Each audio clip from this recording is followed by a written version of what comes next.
We got another top 247 talent here, Samari Smoke Matthews. Decision coming on July 11th, man. How excited are you after being recruited for the last couple of years to finally see your process come to a close? I'm really excited. I mean, this process has been stressful. I know my mom and dad is very happy from the phone calls and text messages they've been getting. I'm excited to finally see where I'm going home at. And, it's really a big moment for me. Tom, before you get in the nitty-gritty, nickname Smoke, where does this come from? So I have an older brother, Tyree. He's kind of like the manager, all the media. That's all my big brother. Shout out to him. But he kind of came up with Smoke when I was fast. I used to run track. I used to be a track guy. I was really fast, and I used to like smoke people in track. So it kind of started picking up at high school, and it kind of stuck since. Well, I think it's one of the better nicknames here in the 2026 cycle. Yeah, I appreciate it. All right, let's look at your top. Do you still have the top 5? 4. So Texas, South Carolina, Florida State, and Miami. Who got eliminated? Oh, wait, that is 4. I have 5th on there. That's my bad. Texas. There's a lot of chatter about the Longhorns. You and I were joking about it before at the Sevens 7-on-7 event. I said, hey, which offer do you not have you want? You said it. You said you wanted Texas. I think you said 2 hours later it came. What appeals to you about the Longhorns? Pretty much everything. I mean, like they said, everything's bigger in Texas. Texas stands out a lot, not even with the football, but outside of football, what they provide to athletes outside of the field. After football, what they can provide for you. It's pretty much develop you more as a man than a football player, and it's something that me and my parents are definitely intrigued about. You got the Texas wristband on there, too. So I don't know if that's a hint, but we'll know in a couple weeks. But South Carolina, what stands out about the Gamecocks? Hour and 30 from home. Coach Beamer has done an amazing job with South Carolina. He kind of turned that program around after we saw this season. I mean, it kind of shocked all of us. We thought they should make the playoffs. Coach Gray, development with DB, with Cam Smith, and he just had a DB drafted this year with Nick. It's not far from home, so my mom and dad can come see me every weekend. And just the football there, the fan base there, that's the biggest thing about South Carolina. I mean, if South Carolina didn't win a game, that fan base will still be swinging that towel as hard as they can until their shoulders get knocked out. And then all my friends, like Xavier Currence, one of my closest friends, he's committed there. So I have a lot of relationship and ties there at South Carolina. We were talking about Florida State earlier. They've been pretty hot on the recruiting trails as of late. What do you like about the Seminoles? I think pretty much if you ask anybody who commit there, the biggest thing is Norvell. Oh, yeah. Of course, Norvell, he's a high-energy coach. He's going to give you 100% every day. He's going to expect the same from you.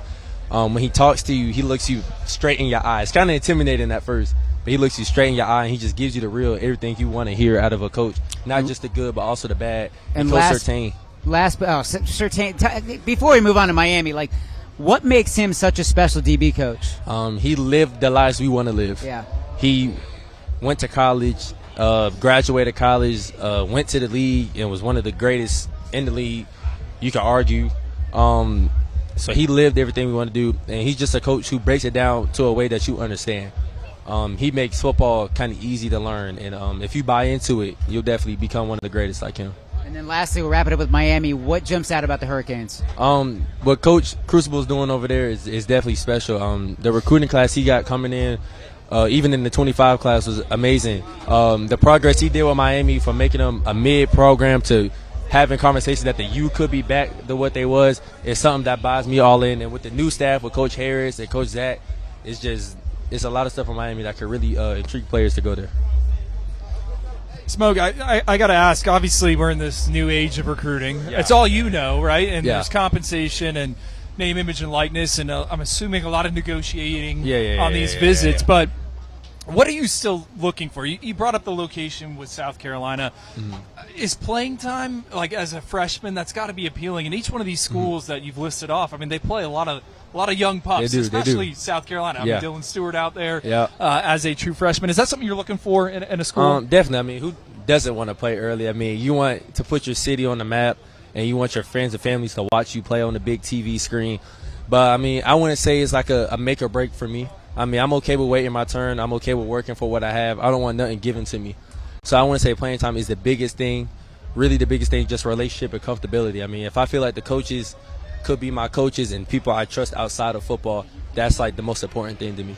A good chunk of this class is already committed. You're uncommitted. So that means that the coaches have more time to focus on the guys that are uncommitted. Yes. What's been the last couple of days like since the visits ended in terms of how much time are you spending on the phone, talking to coaches, telling one, I'm going to have to call you back, I'm on the line? Or are you able to just shut it off at all and just come out here and play some football this weekend? I was able to shut it off, play some football. I can say all the coaches I do respect that I have a life outside of this recruitment, and I respect they have a life outside of this recruitment. So they do a great job balancing recruiting me and letting me like focus on my out of football stuff, out of my recruitment stuff. I mean, and really it be the players who already committed, like Devin, who was just up here, and Aaron Gregory, and a whole bunch of other commits. They recruit you harder than any coach will ever recruit you. Like, for instance, Diabel at Texas. He'll probably text me close to, like, every week, just, like, checking in. Got Devin Carter at Florida State. Whole bunch of people at Miami now. So, I mean, it really be the people who committed there trying to make the program better. Of course, you want to play with your friends, so I think they make it harder than the coaches do. One of the most impressive student athletes in the country, Samari Matthews. Thank you so much for the time, man. I appreciate it. Thank you. All right. Yeah, this dude, I mean, every interview is impressive. Then you watch him play, might be even more impressive. Tom, where's your crystal ball for him? I think we're leaning Texas. There's just something about that interaction. I think it's going to be very difficult for him to leave home. And I think South Carolina's a big player. But, man, this dude was so fired up, so emotional. He really wanted the Longhorns offer. Huff, what do you think? I mean, it's not my. I love this. This is a great take. I don't have a crystal ball anymore. I got South Carolina vibes. Yeah, I mean, you heard the way he said if they didn't win a game, they would have 80,000 fans swinging their arm out. I mean, you're paying attention to the big picture there. And there was a time where South Carolina wasn't winning games, and they still packed that stadium out.